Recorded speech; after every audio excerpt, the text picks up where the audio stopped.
Hai, Assalamualaikum warahmatullahi wabarakatuh. Selamat datang kembali di channel YouTube saya, Judah Finusiani. Pada kesempatan kali ini, kita akan membahas tentang pengerjaan lembar kerja mahasiswa, khususnya untuk bab 4, yaitu tentang respon hasil tuning sistem closed loop pada peralatan berpengendali. Di mana untuk pengerjaan LKM ini nantinya akan saya jelaskan langsung menggunakan Microsoft Excel.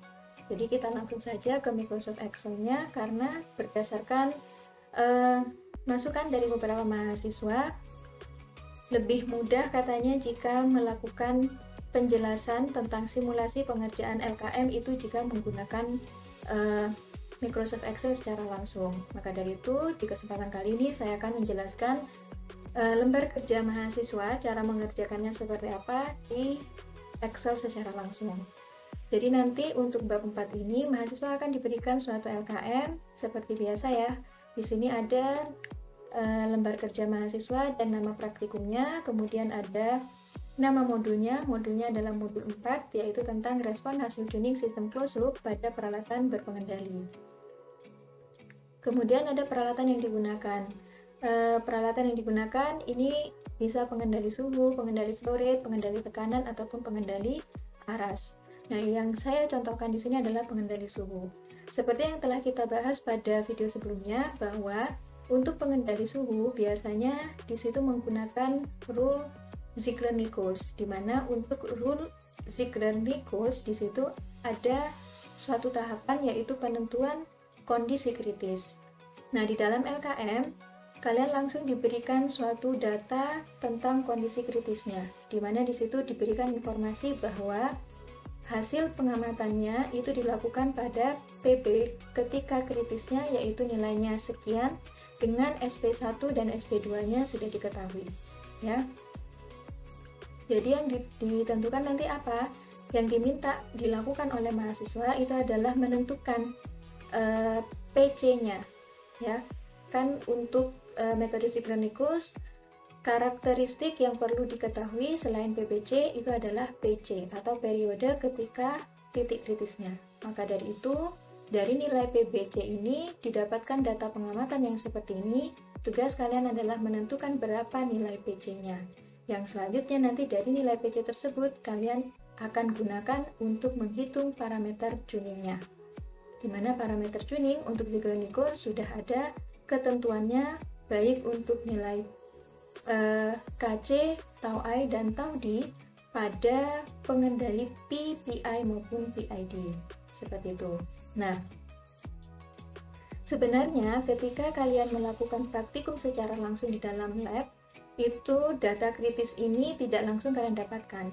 Kalian harus melakukan trial mulai dari nilai KC tertentu sampai KC tertentu, kemudian kalian baru tentukan mana yang merupakan respon yang memang kondisi kritis.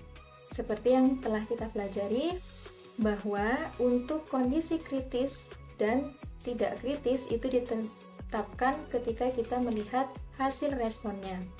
Nah, seperti yang saya jelaskan di video sebelumnya, kalau misalkan dengan KC tertentu, misalkan KC2 ternyata memberikan respon ya ketika diberikan perubahan set point dari set point 1 menjadi set point 2 karena sistem yang digunakan adalah servo system perubahan set point, di situ memberikan respon yang seperti ini. Jadi dia naik pertamanya, kemudian pada saat terakhir-terakhir dia bisa konstan atau steady. Maka ini bukan kondisi kritis ya. Ini dikatakan sebagai kondisi yang stabil. Kemudian mungkin kalian coba dengan KC 3 misalkan. KC yang lain yaitu nilainya 3, ternyata memberikan respon yang seperti ini. Dia berosilasi terus-menerus dengan tinggi dari puncak, tiap puncaknya itu tidak sama, amplitudenya tidak sama, sehingga ini dikatakan bukan kondisi kritisnya, tetapi ini kondisi yang tidak stabil. Kapan kondisi kritis itu tercapai? Itu tengah-tengah antara stabil dan tidak stabil. Jadi misalkan di 2,5 KC-nya kalian turunkan menjadi setengah, karena kondisi stabilnya di 2 tadi, kondisi tidak stabilnya di 3, berarti kalian cari di tengah-tengah antara 2 sampai 3 nilai KC-nya. Misal kalian coba di 2,5, ternyata di KC 2,5 dia memberikan respon yang seperti ini. Dia berosilasi tetapi tinggi puncak dari tiap osilasinya itu tingginya hampir sama atau sama.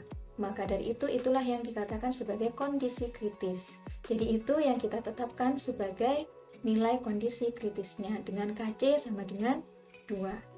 Berarti dari Kc untuk menjadi PbC itu kalian konversikan. Masih ingat ya, Kc sama dengan 100 per Pb. Berarti kalau kita mau mencari PbC-nya, di sini berarti 100 per nilai Kc yang telah kalian tentukan tadi. Seperti itu ya. Nah, itu adalah perjalanan kita mendapatkan kondisi kritis. Tetapi yang ditunjukkan di dalam LKM itu sudah data kritis yang telah didapatkan berdasarkan hasil pengamatan. Jadi berdasarkan hasil pengamatan, kalian telah diberikan nilai PbC-nya sekian. Dengan set point dari set point 1 menjadi set point 2-nya sekian. Kemudian di dalam LKM juga diberikan penggaris, di mana di dalam penggaris virtual ini kalian sebenarnya bisa mengecek apakah skalanya sudah benar atau tidak dengan salah satunya membuat garis bantu. Garis bantunya bisa kalian menggunakan shape ya, kemudian kalian buat garis yang lurus, kemudian kalian buat untuk nilai panjangnya ini pas di 1 cm. Jadi ini sudah pas ya 1 cm, kemudian kalian sesuaikan dengan skala di dalam penggaris itu.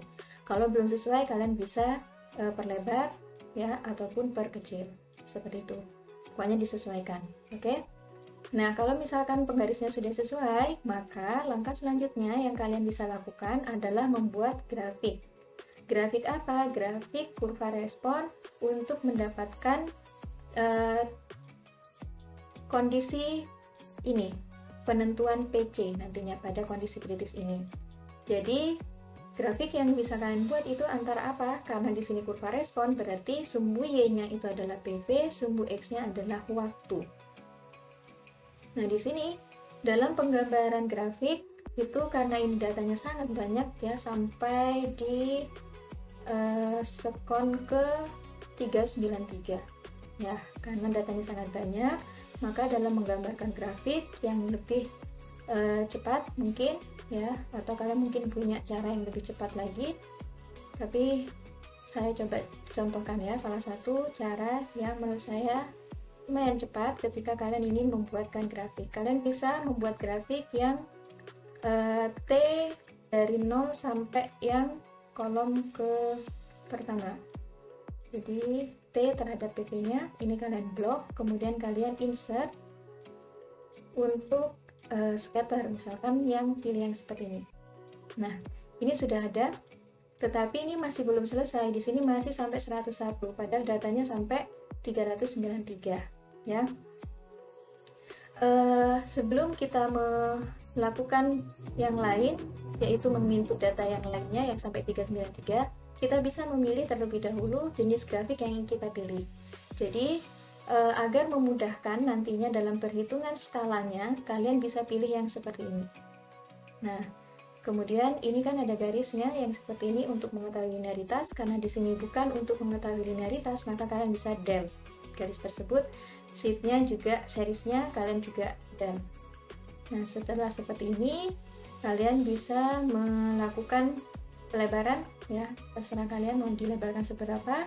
Tapi setelah itu kalian langsung select data dan menginputkan data yang belum kalian inputkan yang sampai 393. Nah, kalau misalkan kalian menggunakan cara ya di sini X-nya berarti kan ini ya, yang di kolom C, kemudian kolom E, jarak satu pokoknya kolom G, seperti itu ya. Nah, kalau kalian mau ngeblok seperti ini ke bawah, itu boleh. Tetapi itu akan, menurut saya pribadi, itu biasanya rentan tergeser. Seperti itu. Nah, kalau saya caranya dalam mengcopy paste data nilai X maupun Y-nya, kita bisa lakukan dengan blok ini, kemudian kita Ctrl C, kemudian untuk memisahkannya, kita bisa pakai tanda titik koma. Kemudian kita Ctrl V, kita tinggal ganti nama kolomnya. Seharusnya pertama di sini A, yang ingin kita buat itu adalah yang di kolom C kan ya. Berarti kita tinggal ganti kolomnya menjadi C. Kemudian yang di sini juga kita ganti C. dimana jaraknya kan tetap dari baris 12 sampai baris 113, seperti itu. Begitu pula selanjutnya, ya kita bisa kontrol V, tapi bukan A, tapi di sini diganti dengan setelah C, E, ya. Kita ganti jadi E, kemudian yang di sini kita ganti juga jadi E. Kita pisahkan dengan tanda titik koma, kontrol V, kemudian setelah E, G. Kita ganti G, kemudian di sini kita ganti G. Ada lagi yang setelah G? Nggak ada, berarti sudah cukup kita copy paste-nya. Begitu pula untuk yang sumbu Y. Jadi sumbu Y di sini kan mulai dari kolom B. Nah, kita bisa copy paste ini, ya, Ctrl C, kemudian pisahkan dengan tanda titik koma, kemudian Ctrl V, ganti yang B-nya menjadi E, ya, delta. Karena jarak 1, oke, jarak untuk barisnya, nomor barisnya kan tetap ya dari 12 sampai 113. Kemudian pisahkan dengan titik koma lagi, kita Ctrl V lagi. D sudah, berarti tinggal F. Jadi F di sini ini juga F. Tadi ada tanda. Nah, kalau misalkan salah seperti itu, kalian bisa menghapusnya yang dari tanda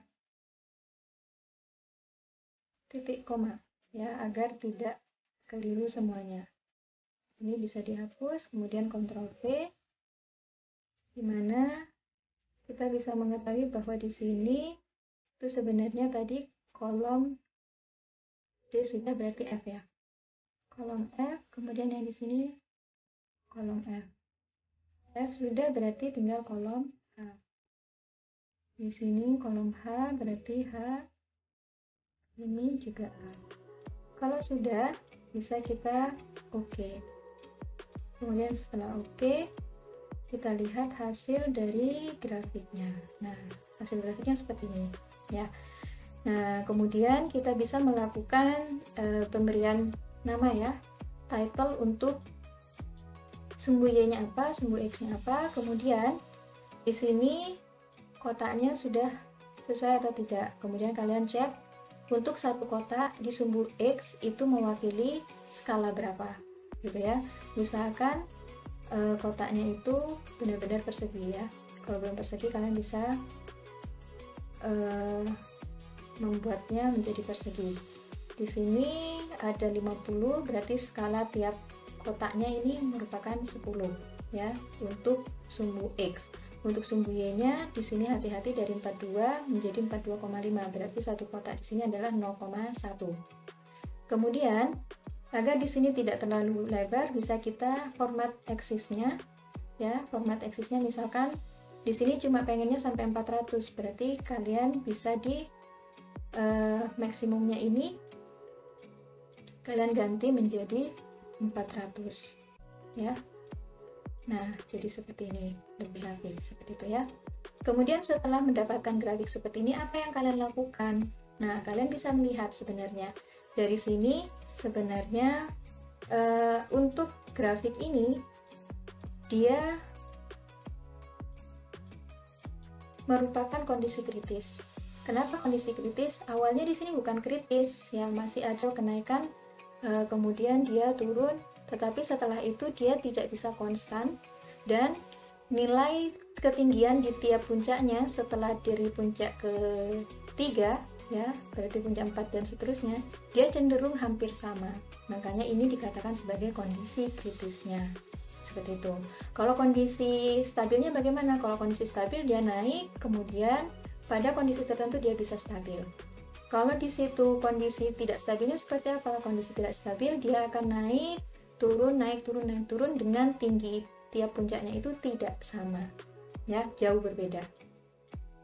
Nah, kalau di sini tinggi tiap puncaknya hampir sama, makanya ini bisa dikatakan sebagai kondisi kritisnya. Setelah kita mendapatkan kurva seperti ini, apa yang dilakukan? Karena tadi kalian ingin menentukan nilai PC di situ adalah jarak antara dua puncak yang berdekatan dan tingginya hampir sama. Kalau kita membuat PC-nya itu dari puncak 1 ke puncak kedua, dia memang berdekatan, tetapi tingginya kan tidak sama, ya. Berarti itu bukan sebagai PC. 2 ke 3 masih ada perbedaan. Yang tidak ada perbedaan itu adalah yang puncak 4 ke 5. Jadi kalian bisa membuat garis bantu ya. Garis bantu di sini misalkan membuat garis bantu ya untuk menentukan puncaknya di puncak ke 4 ke 5, 4 dan 5. Jaraknya berapa? Kalian gunakan penggaris yang tadi. Tinggal di copy paste ya, arahkan ke bawah. Kemudian kalian lihat berapa sentimeternya. Nah, di sini kalau belum sesuai untuk garisnya belum pas di tengah, kalian bisa geser sedikit untuk garisnya ya. Biasanya ketika diperbesar itu akan kelihatan. Kemudian kalian cek berapa sentimeternya. Ternyata di sekitar 0,6 ya, 0,65 cm. Nah, 0,65 cm ini berapa nilai waktunya? Kalian bisa cek dengan satu kotak itu biasanya berapa. Nah, satu kotak ternyata di sini sekitar 0,6. Berarti untuk mengetahui berapa ini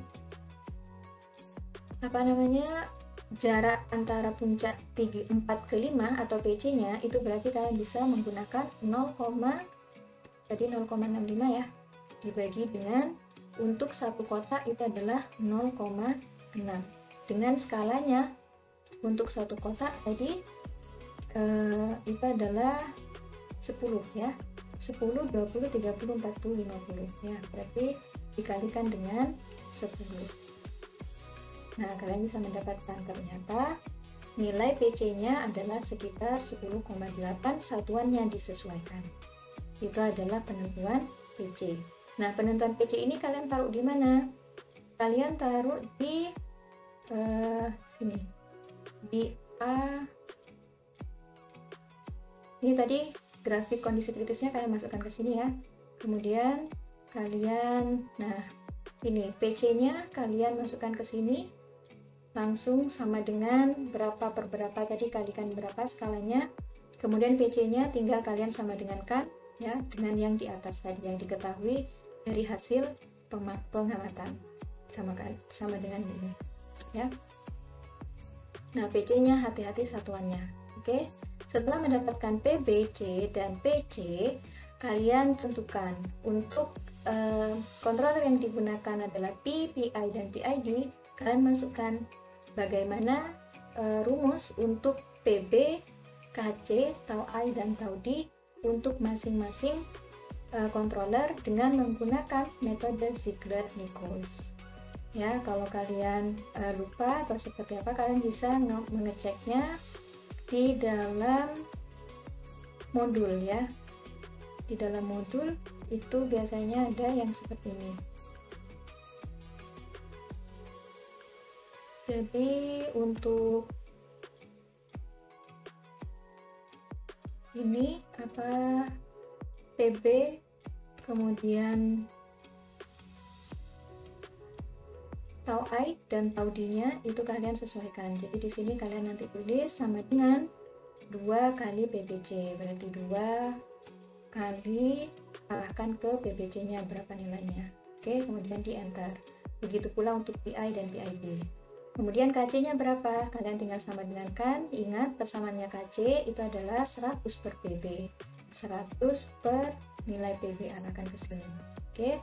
Kemudian tau I-nya berapa? Kalau di P tidak ada tau I ya, dan tau D-nya juga nggak ada. Berarti isi 0 atau isi strip boleh ya, terserah kalian. Kemudian di sini untuk PI berarti tau I-nya kalian hati-hati 0,83, berarti sama dengan 0,83 kali kalian arahkan ke selnya untuk PC ya. Begitu seterusnya juga untuk tau D. Kalau di PI berarti tau D-nya 0 atau strip, seperti itu ya. Oke, jadi itu adalah untuk grafik kondisi kritis, kalian masukkan dan kalian tentukan nilai PC-nya.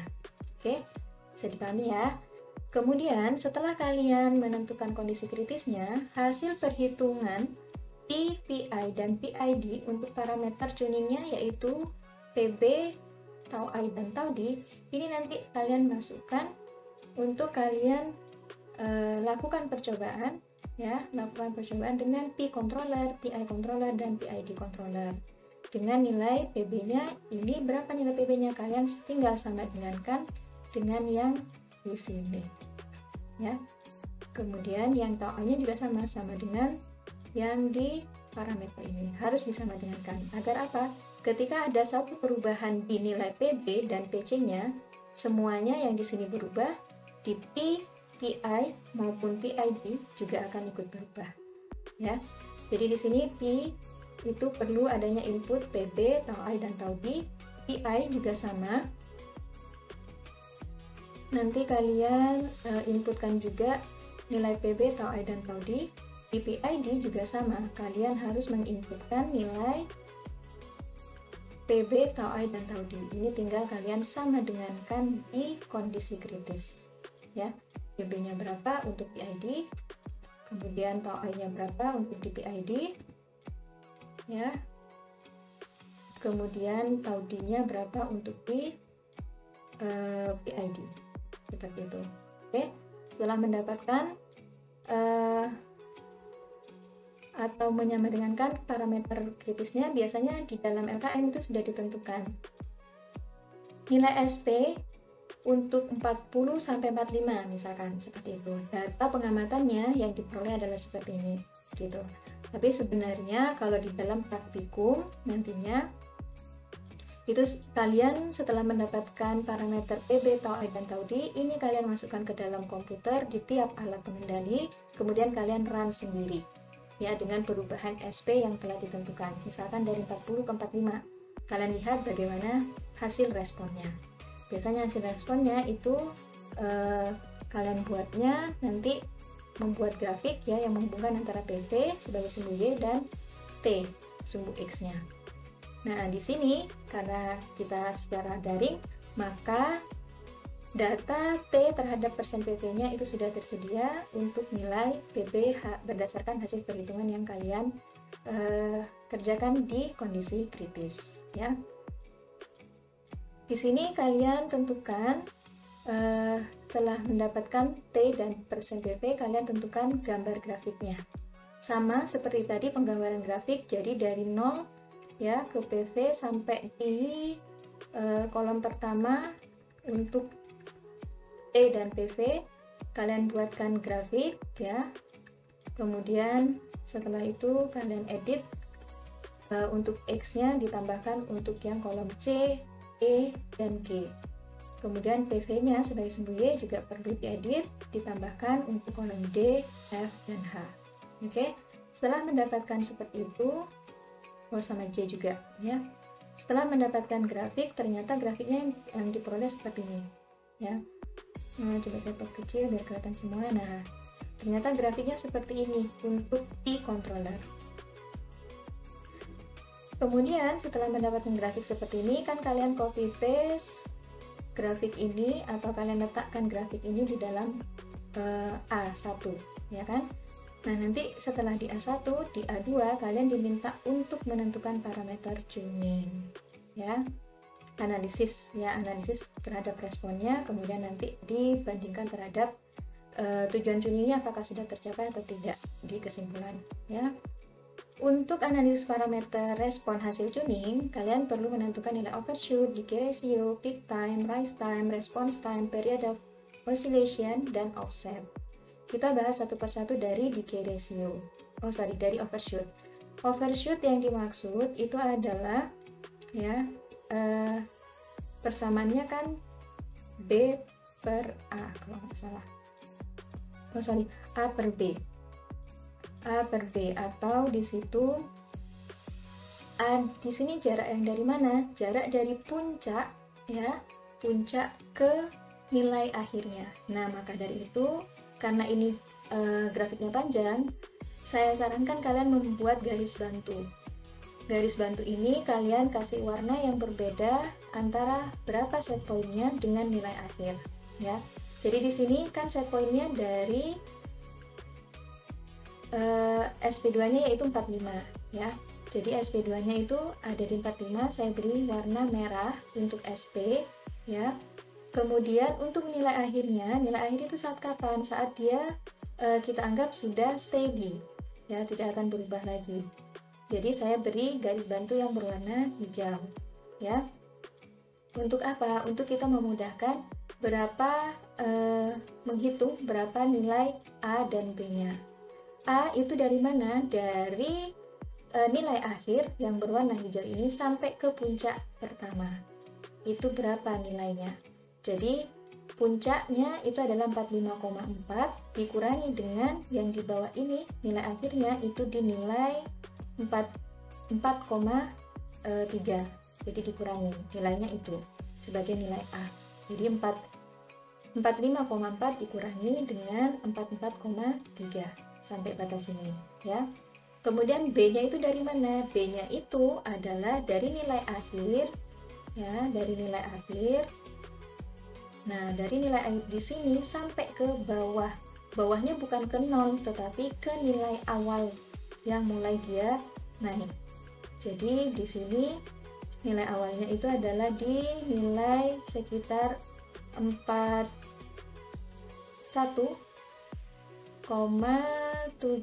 kalau nggak salah, ya, di 41,7. Berarti tadi di sini 44,3 dikurangi dengan 41,7 itu merupakan nilai B, sehingga setelah itu kalian bandingkan, ya. 45,4 dikurangi 4,3 dibagi dengan B-nya itu adalah 4,3 dikurangi dengan 41,7. Itu adalah overshoot, ya. Nilainya berapa kalian hitung sendiri. Kemudian decay ratio itu adalah C per A. C-nya di sini adalah puncak kedua dibagi dengan puncak pertama. Puncak kedua yang dari mana? Puncak yang kedua itu adalah puncak pertama, puncak kedua. Jadi jarak antara nilai akhir terhadap puncak kedua. Di sini 44,6 dikurangi dengan 44,3. Ya, dibagi dengan yang tadi, yang A-nya. 45,4 dikurangi dengan 44,3. Seperti itu. Itu adalah decay ratio. Peak time. Peak time-nya itu apa? Kalau ada kata time, peak time, rise time, response time, itu berarti semuanya berhubungan dengan sumbu X, karena sumbu X-nya adalah waktu. Nah, peak time di sini adalah waktu yang dibutuhkan untuk mencapai puncak tertinggi. Ya. Jadi di puncak tertinggi ini berapa nilai waktunya? Kalian bisa cek di situ, ternyata 8 sekon, ya. Jadi di sini kan kelihatan 8,45,4, X-nya 8, Y-nya adalah 45,4. Berarti nilai T-nya itu adalah peak time-nya, TP itu adalah 8 sekon. Kemudian rise time. Rise time di sini adalah waktu pertama kali dia mencapai nilai akhir yang steady state. Jadi pertama kali dia mencapai nilai steady state-nya, nilai akhirnya di situ adalah di waktu kesini, ya. Jadi ini kalian tarik ke bawah, itu berapa nilai waktunya. Jadi kalau satu kotak ini kan 10 ya tadi, ya. Ini sekitar ada di tengahnya, berarti di sekitar 5 sekon. Seperti itu. Untuk pastinya berapa, kalian bisa menggunakan penggaris tadi, ya. Kemudian response time. Response time di sini adalah waktu yang dibutuhkan oleh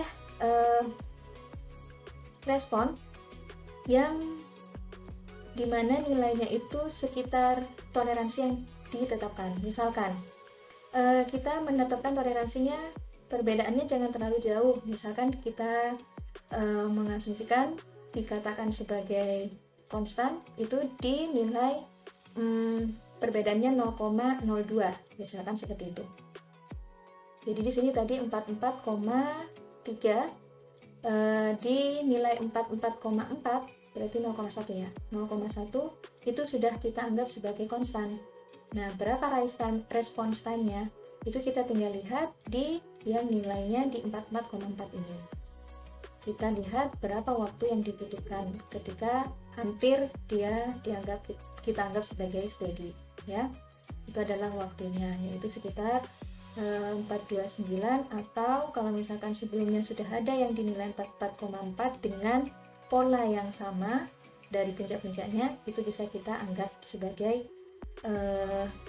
nilai respons time-nya, waktu untuk mencapai waktu respon yang steady-nya tadi. dengan batas toleransi yang 0,1 tadi ya. Itu adalah response time. Kemudian period of oscillation itu berapa?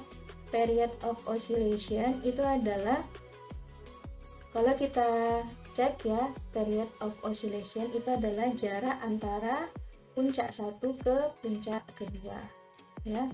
Jadi periodenya itu adalah jarak antara puncak satu ke puncak kedua. Maka di sini kita bisa cek ya, jarak antara puncak satu ke puncak kedua itu berapa. Jadi di tengah-tengah di sini 8, di sini 25, berarti 25 dikurangi 8, sekitar 17 sekon untuk period of oscillation-nya. Kemudian offset. Nah, offset di sini, mengapa kita perlu menggambar garis yang merah ini? Agar kita bisa menghitung berapa nilai offsetnya ya. Offset di sini berarti SP-nya adalah 45 dikurangi dengan PV ketika dia sudah steady state. Ya, ketika sudah steady state-nya kan dinilai akhirnya di sini 44,3, berarti 45 dikurangi 44,3, sekitar 0,7% untuk offsetnya. Jadi offset di sini biasanya disebut juga sebagai error ketika sudah steady state. Kalau error itu kan nilainya setiap saat dihitung, PV terhadap SP-nya itu berapa selisihnya gitu. Tapi kalau offset itu dihitungnya ketika dia sudah steady pada T hingga yang ketika sudah steady berapa SP dikurangi PV-nya, nilai SP terhadap nilai PV-nya, seperti itu. Nah, ketika kalian sudah menghitung dan menentukan respon, analisis responnya tadi berdasarkan kurva, grafik kurva respon yang telah kalian gambar, itu kalian jangan lupa dalam menentukannya, selain nilai harus sesuai dengan satuannya, ya, satuannya juga dicantumkan. Setelah itu kalian beri kesimpulan. Kesimpulannya bagaimana? Kalian bandingkan terhadap kriteria dari respon pengendalian yang baik. Apakah hasil overshoot-nya itu sudah minimum? Apakah decay ratio-nya itu benar-benar sudah 1/4? Dan apakah rise time serta response time-nya itu sudah minimum? Kalau sudah, berarti kalian bisa beri kesimpulan bahwa tujuan tuning tercapai. Karena nilai overshoot-nya sudah minimum, decay ratio-nya sudah 1/4, kemudian rise time-nya sudah minimum, response time-nya sudah minimum. Jadi beri kesimpulan seperti itu. Kalau belum tercapai, berarti kalian beri kesimpulan juga belum tercapai, tujuan tuning belum tercapai karena kriteria apa yang belum memenuhi. Seperti itu, ya. Itu untuk pengendali P. Pengendali PI maupun PID sama persis cara pengerjaannya. Jadi kalian menggambarkan grafik. Setelah menggambarkan grafik, kalian cek bagaimana analisis responnya yang tujuan analisis respon ini. Kemudian kalian simpulkan. Begitu pula untuk yang PID. Oke. Jadi untuk ketiga alat, baik dari suhu, kemudian flow rate, kemudian tekanan, itu semua menggunakan metode Ziegler-Nichols yang menentukan kondisi kritis ya.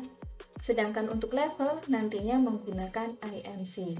Kalau menggunakan IMC itu jauh lebih mudah dibandingkan menggunakan Ziegler-Nichols. Di metode IMC, asalkan kalian sudah mendapatkan fungsi transfernya, maka nilai KP, tau dan tau D sudah bisa kalian tentukan. Asalkan di situ rumus untuk perhitungan tau KC, tau I, dan tau D-nya kalian sesuaikan dengan rumus yang sudah dikemukakan pada metode atau rules IMC. Seperti itu, ya. Jadi itu yang bisa saya sampaikan untuk contoh pengerjaan LKM pada bab 4, yaitu tentang respon hasil tuning sistem closed loop pada peralatan pengendali. Semoga bisa dipahami dan bisa dimengerti dengan baik. Kurang lebihnya mohon maaf dan semoga bisa bermanfaat. Saya akhiri. Wassalamualaikum warahmatullahi wabarakatuh.